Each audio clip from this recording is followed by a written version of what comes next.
Hi everyone, welcome to Family Recipes with Amanda. It's almost Easter, and so today I'm going to show you how to make my Easter egg braid bread. So this is a really simple dough that you can make with eggs, butter, yeast, flour, sugar, and salt.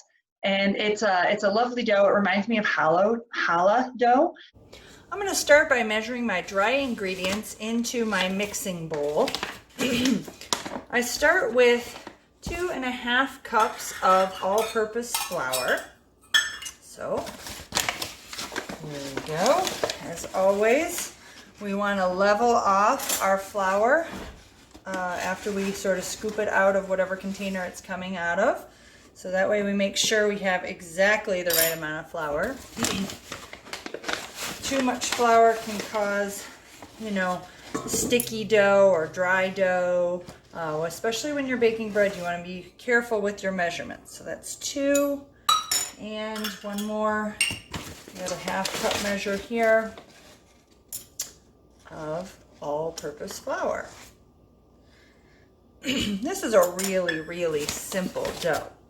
And then I have a 1/4 cup of sugar. I know it's weird for me. Everything I've made so far has tons of sugar in it, but this is bread, so obviously it's not going to have that much sugar in it. And then I just need a teaspoon of salt. Where did my teaspoons go? Haha. Okay, then I just need a teaspoon of salt. Any salt will do. This is kosher salt that I ground up a little bit fine in my spice grinder.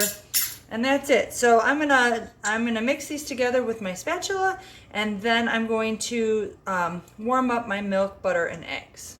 Okay, so the second step of putting the dough together is I take 2/3 cup of milk and 2 tablespoons of butter, and I heat them on the stove just until they're warm. We just want the milk to come up to about 110 degrees, and we don't even necessarily want the butter melted all the way.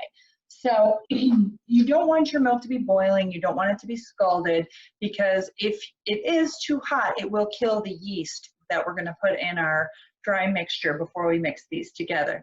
So you can check your milk with a digital thermometer, which is what I'm going to do right now, and just put it in there. Yep. And if it is a little too hot, which mine's a little too hot right now, it's 120 degrees, then you can just let it, cool back down to room temperature while you wait. So that'll just take a few minutes. The second test, if you don't have a digital thermometer or any kitchen thermometer, you can use the pinky test. You just take your pinky and you dip it in the milk, and if it's a comfortable temperature, not too hot, not too cold, it's not burning you, then your milk is probably just fine. So I can stick my finger in there, and it is a little warm, but just a little bit down the bottom. So I'm gonna just stir it up, and in a few minutes we'll be ready to go. All right, it's time to add my yeast and my liquid measures back into the bowl. So I take my dry ingredients and I wanna form a small well in the center of my dry ingredients. And you can see I've already poured some of the yeast into the package. So we need 1 package of active dry yeast. Now, if you don't have a package of yeast, if you have a larger container like this, I have a jar of active dry yeast I keep in my refrigerator, a little more economical. You can, each package of yeast equals about 2¼ teaspoons. Okay, so I had a little minor emergency when I was pouring mine in here. I didn't realize the package was open, sort of spewed it all over my kitchen. So I'm gonna measure this. So I think I have about 1.25 teaspoons in the bowl here. So I'm just gonna add 1 more teaspoon from my backup reserve yeast. All right, so that's in there. We want to keep a well because we're gonna slowly add our liquid into the mixing bowl here and blend it all together. So I'm just gonna set this on the stand and hook in my paddle, and we'll start adding in our liquids. It's just like with the milk and the butter, which is now cooled down to temperature. You want your eggs to be at room temperature as well. Now, these have been sitting out for about an hour for me, so I'm good there. But if you forgot, which I often do, you can always take your eggs, your cold eggs straight from the refrigerator, and put them in a glass of warm water to bring them up to room temperature. That's a quick, handy tip for all those little details that we sometimes forget. All right, so I'm going to turn my mixer on and slowly add my liquid in.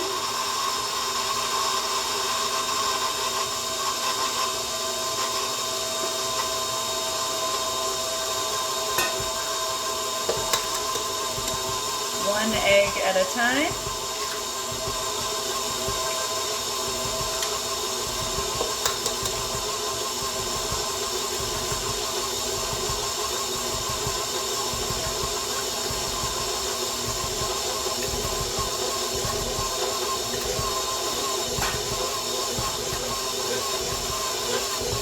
We just want to mix that until the dough pulls together, which is almost there.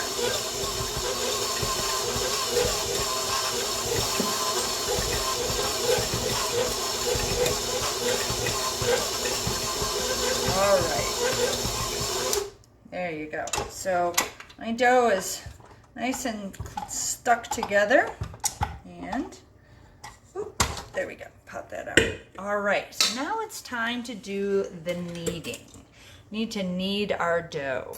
So that's a skill that's takes time and practice. So I got a clear space here, first of all.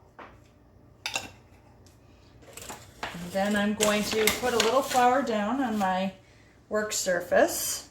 Now my work surface is a granite countertop, which is kind of nice because it stays relatively cool in the heat, similar to marble. So I really like working on that. You can also work on a silicone mat, or you can work on parchment paper to avoid some sticking as well. But you always want to put flour down. So then, and I always take my rings off before I knead or do anything sticky with my hands, just because I don't want to get gunk up in my ring. So, okay, I put it down there. And kneading is, like I said, it's something that takes time and practice and patience. Okay, so first of all, you want to just make sure your dough is kind of covered. Sprinkle a little on the top, sprinkle a little on the bottom. And what we're doing is we're using the heels of our hand to press down and away. And then we just keep turning and folding and turn and fold. There's really not, I mean, I'm sure there is an actual skill to it, and I'm sure there's a rhythm and a pattern, but mainly what I do is just keep doing this. Just grab a handful, turn it, push it down, push it away, keep turning like a quarter turn every time. Twist and pull, twist and pull. And we're gonna do this for about 8 minutes until it's nice and elastic and smooth. We don't want any lumps and bumps. And you can keep adding flour as you go because the dough is sticky, so it's absorbing flour as I go. And I don't want it to stick to my surface. So I just keep adding a little handful as I go. I'm gonna start by measuring my dry ingredients into my mixing bowl. I start with 2.5 cups of all-purpose flour. So, here we go. As always, we want to level off our flour after we sort of scoop it out of whatever container it's coming out of. So that way we make sure we have exactly the right amount of flour. Too much flour can cause, sticky dough or dry dough. Especially when you're baking bread, you want to be careful with your measurements. So that's 2, and one more. Got a 1/2 cup measure here of all-purpose flour. This is a really, really simple dough. And then I have a 1/4 cup of sugar. I know it's weird for me. Everything I've made so far has tons of sugar in it, but this is bread, so obviously it's not going to have that much sugar in it. And then I just need a teaspoon of salt. Where did my teaspoons go? Haha. Okay, then I just need a teaspoon of salt. Any salt will do. This is kosher salt that I ground up a little bit fine in my spice grinder, and that's it. So I'm gonna mix these together with my spatula, and then I'm going to warm up my milk, butter, and eggs. That was quite a workout. You get those upper arm muscles when you knead your dough for 8 to 10 minutes. So just go by the clock or by the look or feel of the dough. This should be pretty smooth and elastic, and that way it'll be able to rise really nice. So that's the next step. I have a bowl here in front of me, and I'm gonna oil it up just a little bit because we want that dough to be able to move. We don't want it to stick to our bowl at all. So just a smidge of oil in the bowl. Take your hand or a cloth and, you know, grease up the inside of the bowl a little bit. And then we're gonna slide our dough right in there. And we're going to take a damp towel, just a regular old dish towel, get it just a little damp, and put it in a warm place to proof for about an hour. My oven has a proof setting on it, which is really nice. In the past, if it's a nice warm sunny day, which today is not, you can set it on your counter in the sunshine. Sometimes I'll put it on the stove and turn the oven on so that heat from the stove rises up, just not too hot, nothing over say 125 degrees, because then you start cooking your dough, which we definitely do not want. The dough's been rising for about an hour, and I took it apart, and after I punched it down and let it rest, and I separated it into 2 equal parts. And so it's been resting for about 10 minutes in these 2 equal parts. And the next thing we're going to do is we're going to roll it out into 2 long, about 3-foot long strips, and which I will then braid together. Okay, so I have a clean countertop, and I'm just rolling this dough out as best I can on my surface, and I'm kind of pulling as I roll it back and forth. I'm pulling the dough sort of to the side and rolling it and rolling it and rolling it until I get it about 36 inches long. So it'll be a nice long braid, and I'm kind of starting in the center and working my way to the outside. So it's kind of fat in the middle, and then I just kind of pull it out and pull it out gently as I go. So just keep doing that until it's about 3 feet long, 2 to 3 feet long. And then when I have 2 good braids going, I'll show you how to put them together. Okay, the braiding technique for this is pretty simple. I mean, really, you're just basically folding one piece of dough over the other. It's not, technically, I don't even think you can call it braiding. I suppose if you really wanted to, you could break this dough into 3 parts, and then you could really truly braid, but you really don't need to do that. And you kind of want it to be a loose braid. You want your 2 pieces to be about even length. You can see mine's a little fat in the middle here, and that's all right. Tried to even it out. And so I just braid it all the way down, and then I turn it into a ring shape. That's it. And then I'm just gonna sort of tuck the ends into one another like so, and pinch them together. Pinch and tuck so that it's complete. And it doesn't really matter, it doesn't have to be too tight because it's gonna rise up and fill up anyways. And then I'm gonna put it right on my sheet tray here. So just put it on a sheet tray in the center. I like to use a pizza stone, but my pizza stone is otherwise occupied at the moment. I really don't like the way that braid looks, so I'm just going to take it apart until I do get it how I want it to look. If there's a flaw in the braid, it's going to come out in the cooked dough. All right, there. That's a little bit better. All right, so I'm stretching that out as best I can. And now I'm gonna take my eggs and just tuck them into the fold. I may have braided this a little tight. That's okay.